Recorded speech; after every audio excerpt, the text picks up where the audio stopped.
இன்னைக்கு நம்ம class 12 unit 3 accounts of partnership ஃபர்ம்ஸோட ஃபண்டமெண்டல்ஸை பார்க்க போறோம். இது பார்ட்னர்ஷிப்னா என்ன அப்படிங்கறது இன்ட்ரோடக்ஷன் கொடுக்குறேன் நான். நமக்கு ஏற்கனவே தெரியும், ஒரு சோல் ப்ரொப்ரைட்டர் இருக்காங்க. சோல் ப்ரொப்ரைட்டர்னா ஒரு இண்டிவிஜுவல் பர்சன், ஒரு சோல் ட்ரேடர். அவன் ஒரு பிசினஸ் பண்ணிட்டு இருக்கான். அதுக்கப்புறமா if he finds difficult R அவனோட பிசினஸ் எக்ஸ்பேண்ட் ஆகுது அப்படின்னா, அவனோட கெப்பாசிட்டிக்கு மீறி அந்த பிசினஸ் அவன் வளர்த்துட்டான், ஆனா அவனால மேனேஜ் பண்ண முடியல அப்படின்னும் போது அவன் என்ன பண்ணுவான் அப்படின்னா, அப்பதான் அவன் தன்னோட ஓனர்ஷிப்பையும் விடக்கூடாது, அந்த ஓனர்ஷிப்பை அவன் வச்சுக்கணும், கண்ட்ரோலும் தானே வச்சுக்கணும் அப்படின்னு நினைப்பான். சோ அப்போ அரைஸ் ஆவது தான் இந்த பார்ட்னர்ஷிப்.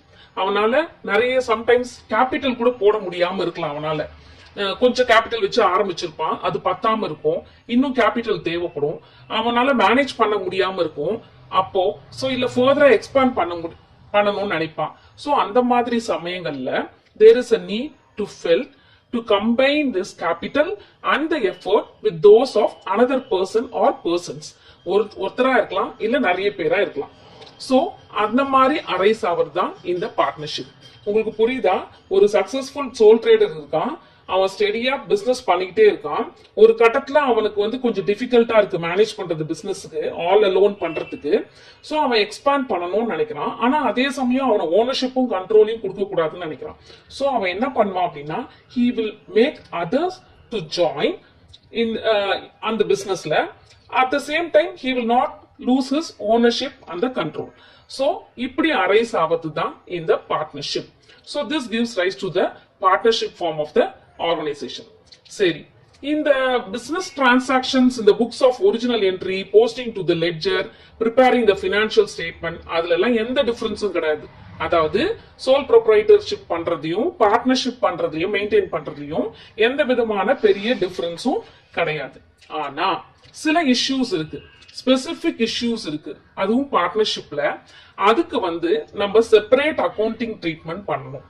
சரி, அதெல்லாம் என்ன இஷ்யூஸ் அப்படிங்கறத நம்ம பார்க்கலாம். இஷ்யூஸ் அப்படின்னா ப்ராப்ளம்ஸ். சரி, சோல் ப்ரொப்ரைட்டர்ஷிப்புக்கும் அந்த பார்ட்னர்ஷிப்புக்கும் பண்றதுல என்ன மாதிரியான ப்ராப்ளம்ஸ் வரும் அப்படின்னா, ப்ராஃபிட்டை அப்ராப்ரியேட் பண்றது, அதாவது ஷேர் பண்றதுல, அதே மாதிரி குட்வில்ல ட்ரீட் பண்றதுல, இதுல எல்லாம் சில பிரச்சனைகள் வரும். சோ இத பத்தின சம்ஸ் தான் நம்ம ஃபர்தரா எல்லா சாப்டர்லயும் நம்ம எக்ஸசைஸ் சம்ஸ்லயும் நம்ம பார்க்க போறோம். அந்த இஷ்யூஸை நான் ஃபர்தரா இன்னொரு வாட்டி சம்ஸ் போடுறதுக்கு முன்னாடி உங்களுக்கு எக்ஸ்பிளைன் பண்றேன். சரி, இப்போ மீனிங் ஆஃப் பார்ட்னர்ஷிப் என்ன அப்படின்னு பார்க்கலாம். பார்ட்னர்ஸ் அப்படின்னாலே அது முடிஞ்சு போச்சு, மோர் தென் ஒன் பர்சன். சோ 2 பர்சனா இருக்கலாம், இல்ல மோர் தென் 2 பர்சனா இருக்கலாம்.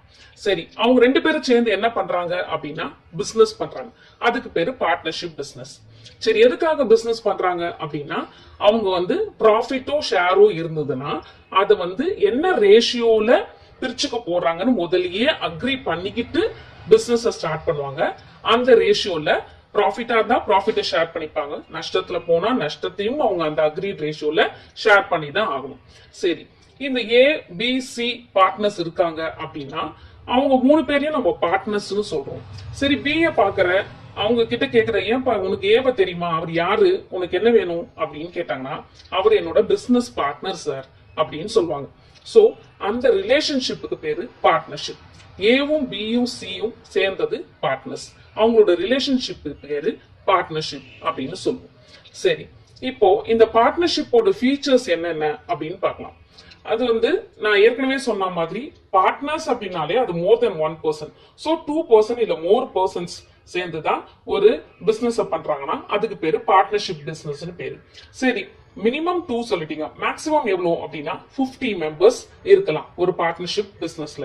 50 பேர் சேர்ந்து கூட ஒரு பிசினஸ் பண்ணலாம்.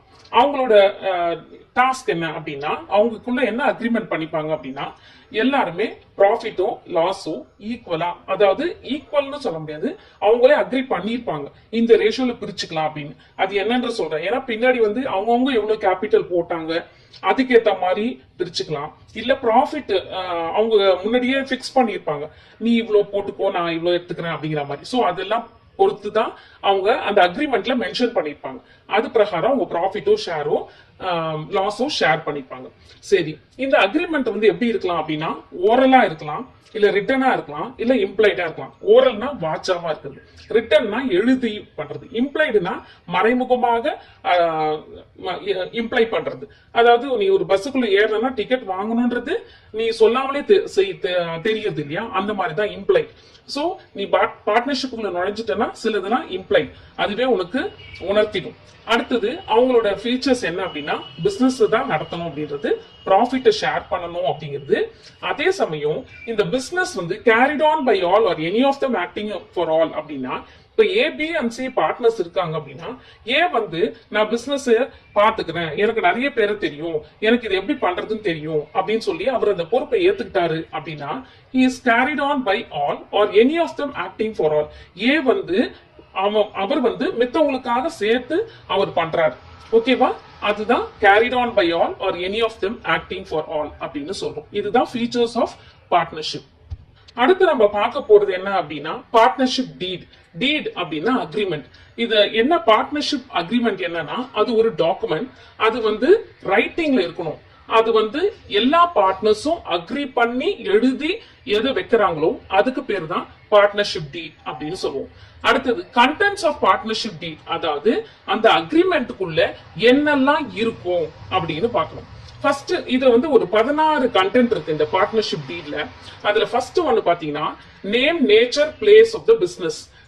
ஃபர்ஸ்ட் இப்போ வந்து 3 பேரை சேர்ந்து ஒரு பிசினஸ் ஆரம்பிக்கிறாங்க, ஏ பி அண்ட் சி. ஏதோ ஒரு பர்னிச்சர் கடை ஆரம்பிக்கிறாங்க அப்படின்னா அதுக்கு ஒரு பேர் வைக்கிறாங்க, ராம் பர்னிச்சர் மார்ட் அப்படின்னு வைக்கிறாங்க. அது name of the business. Nature அப்படிங்கும் போது அது ரீட்டைலா ஹோல்சேலா அப்படிங்கிறது, ஸோ ஹோல்சேல் ஷாப், அது நேச்சர். பிளேஸ் அப்படிங்கிறது இந்த இடத்துல கரூர் அப்படின்னு நான் கொடுத்துருக்கேன், ஸோ அது பிளேஸ். அது வந்து அந்த கண்டென்ட்ல இருக்கும். இந்த அக்ரிமெண்ட்ல இந்த இடத்துல இந்த கடை இந்த மாதிரி நேச்சர் ஆஃப் பிசினஸ் நாங்க பண்றோம் அப்படின்றத அக்ரிமெண்ட்ல எழுதியிருப்பாங்க. அடுத்தது டேட், என்ன டேட்ல ஆரம்பிக்கிறாங்க அந்த டேட்டை அதில் மென்ஷன் பண்ணிருப்பாங்க. அடுத்தது name and address of all the partners. எத்தனை பார்ட்னர்ஸ் இருக்காங்களோ 3, 4, 5, 10 அத்தனை பேரோட நேமும் அட்ரஸும் அந்த அக்ரிமெண்ட்ல இருக்கும். அடுத்தது கேபிட்டல். கேபிட்டல்னா முதலீடு. எல்லாரும் அந்த பார்ட்னர்ஸ் எல்லாரும் எவ்வளவு கேபிட்டல் போட்டிருக்காங்க அப்படின்னு அதுல மென்ஷன் பண்ணிருப்பாங்க. அடுத்தது எப்படி அவங்க ப்ராஃபிட்டை ஷேர் பண்ணிக்க போறாங்க, கேபிட்டல் ரேஷியோல இல்ல வர ப்ராஃபிட்ல ஈக்குவலா அப்படிங்கறத அதுல மென்ஷன் பண்ணிருப்பாங்க. அடுத்தது அமௌண்ட் ஆஃப் டிராயிங்ஸ், அதாவது இப்போ வந்து பார்ட்னர்ஸ் வந்து ஃபார்முக்கு கொடுக்கறது, அதாவது ஃபார்ம் அப்படின்னா பிசினஸ் கொடுக்கறதுக்கு பேரு கேபிட்டல். சப்போஸ் அவர் எல்லா பணத்தையும் அவர் வந்து பிசினஸ்ல போட்டுட்டாரு, நடுவில் அவருக்கு பணம் தேவைப்படுது அப்படின்னா அவர் அதுல இருந்து வித்ட்ரா பண்ணிக்கலாம், அதுக்கு பேர் தான் டிராயிங்ஸ் அப்படின்னு சொல்லுவோம். அது எவ்வளவு வரைக்கும் அலவுட் அப்படிங்கறது அந்த அக்ரிமெண்ட்ல மென்ஷன் பண்ணிருப்பாங்க. அடுத்தது அவர் போடுற கேபிட்டலுக்கு இன்ட்ரெஸ்ட் எவ்வளவு கொடுக்கணும் அப்படிங்கறத மென்ஷன் பண்ணிருப்பாங்க. அதே மாதிரி அவர் வித்ட்ரா பண்றாருல அமௌண்ட், அதுக்கு அந்த பார்ட்னர் டிராயிங்ஸ் கொடுக்கணும்ல, இன்ட்ரெஸ்ட் கொடுக்கணும்ல, அந்த இன்ட்ரெஸ்ட் ரேட் எவ்வளவு அப்படிங்கறது பிக்ஸ் பண்ணிருப்பாங்க. அடுத்தது சப்போஸ் சிலர் வந்து என்ன பண்ணுவாங்க, அந்த பிசினஸுக்கு கடனா கொடுப்பாங்க. ஏதாவது ஒரு பார்ட்னர் ஏ பி சி ல யாராவது ஒருத்தர் என்ன பண்ணுவாங்க, பணம் பத்தல அப்படின்னா நான் வேணா கொடுக்குறேன்ப்பா அப்படின்னு யாராவது முன் வந்தாங்கன்னா அதுக்கு பேர் வந்து லோன், அதாவது கடன் கொடுக்கிறார். அடிஷனல் கேபிட்டலுக்கும் லோனுக்கும் நிறைய வித்தியாசம் இருக்கு. இப்ப லோன் கொடுக்கும் போது அப்ப அந்த அவருக்கு வந்து அதுக்கான இன்ட்ரெஸ்ட் கொடுக்கணும், அந்த ரேட் ஆஃப் இன்ட்ரெஸ்ட் என்ன அப்படிங்கிறது. அதுக்கப்புறம் சேலரி, சப்போஸ் யாராவது ஒருத்தர் நல்லா ஒர்க் பண்றாங்க அப்படின்னா அவருக்கு வந்து சேலரி கொடுக்குற மாதிரி இருந்தா எவ்வளவு சேலரி கொடுக்கறது அப்படிங்கறத பிக்ஸ் பண்ணிப்பாங்க.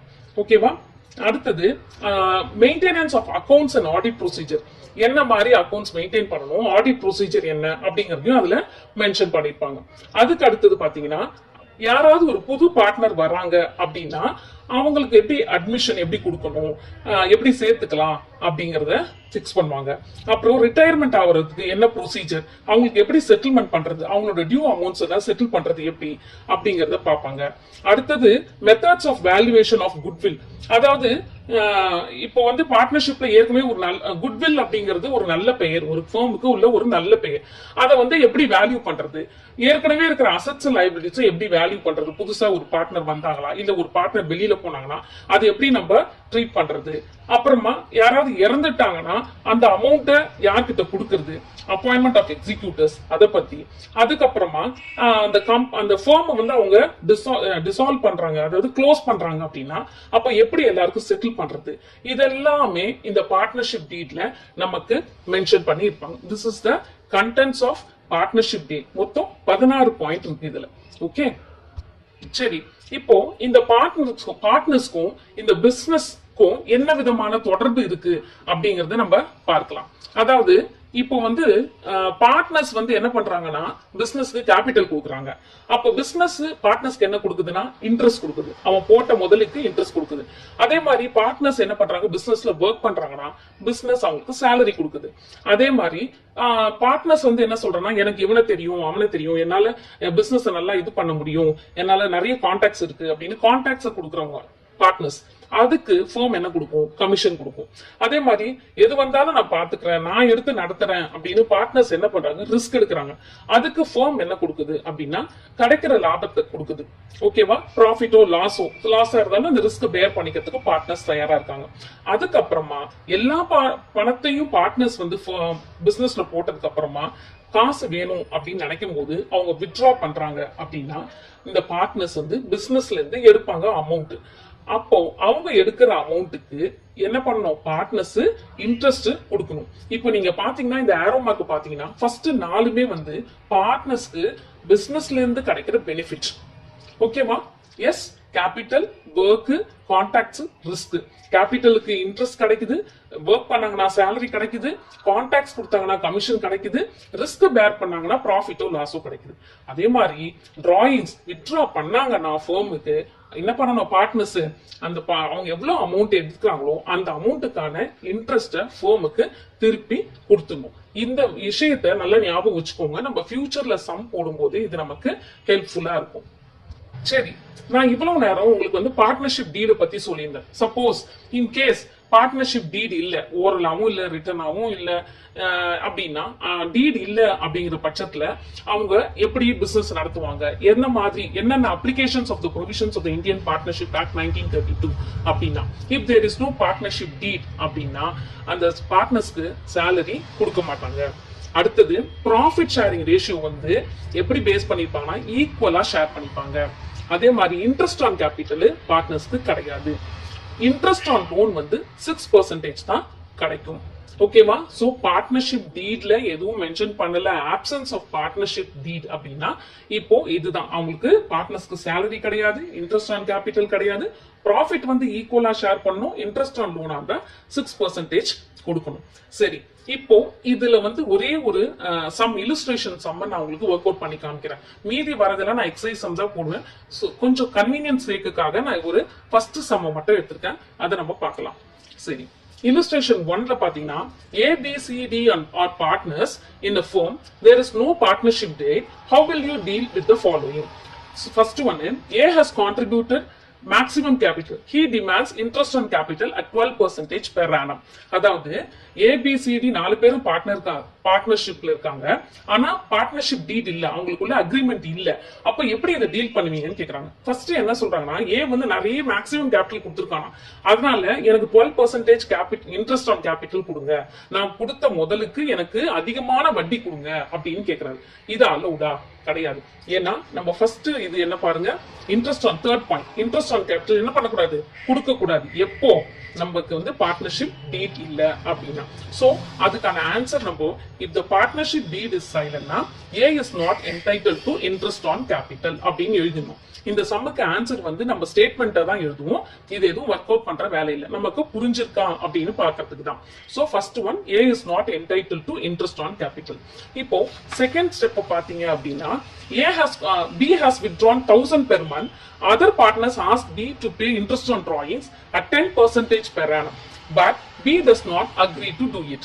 அதாவது B என்ன பண்றாருன்னா, மாசம் 1000 ரூபாய் அவரோட பிசினஸ்ல இருந்து எடுத்துக்கிறார்.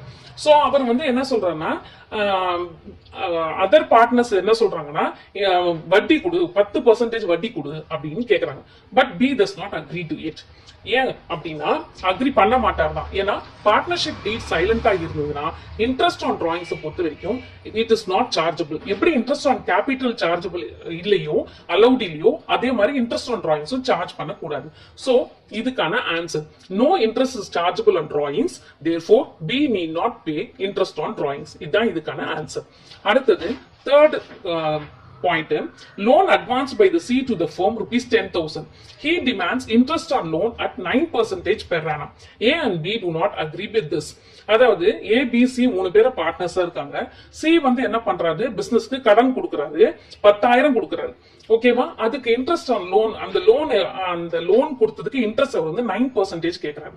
ஆனா இதுல क्वेश्चनல பார்ட்னர்ஷிப் டீட் இல்ல. அப்போ அதனால ஏ அண்ட் பி அக்ரி பண்ண மாட்டேங்கிறாங்க. இந்த சிச்சுவேஷன்ல என்ன பண்ணணும் அப்படின்னா, சோ 3ல வந்து interest on loan is payable at 6% per annum. Therefore, C is to get interest at 6% per annum on rupees 10,000. அவர் எவ்வளவு லோன் அமௌண்ட் கொடுத்தாரோ அதுல 6% தான் நம்ம கொடுக்கணும். நம்ம போட்ட முதலுக்கு கொடுக்க கூடாது. எவ்வளவு அமௌண்ட் கடனா கொடுத்தாரோ அந்த அமௌண்ட்டுக்கு 6%. ஏன் 6% அப்படின்னா, நம்மளோட பார்ட்னர்ஷிப் டீட் ஆப்சென்டா இருந்ததுன்னா இன்ட்ரெஸ்ட் ஆன் லோன் எவ்வளவு கொடுக்கணும், 6%. ஃபோர்த் பாயிண்ட் பாருங்க. அடுத்தது இதுல fourth point, D demands salary at the rate of 5,000 per month as he spends full time.